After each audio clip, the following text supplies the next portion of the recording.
ሙሉ ለሙሉ ስራ እንዲጀምር ረበረብ እያደረግን ነው ያለነው። ማህሌት ማነች ነው? ማህሌትን እንደ ትንሽ እህት የማያት ለኛ ልጃችን ነች። ካንሰር ወክ የተጀመረው ያን ጊዜ በእነሱ ነው። ማናት እያሉ ነበር ወክ ያደረጉት። የብሬስት ካንሰር ሰርቫይቨር ነኝ።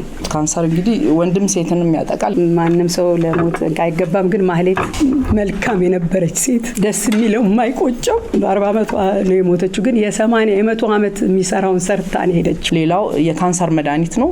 የማሞግራፊ የጡትን መመርመሪያ ዘመናዊ ማሽን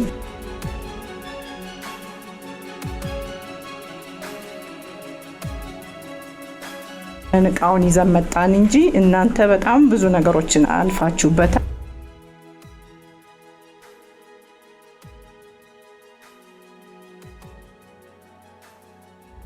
መስጠት ያስደስታል፣ በተለይ ለሀገር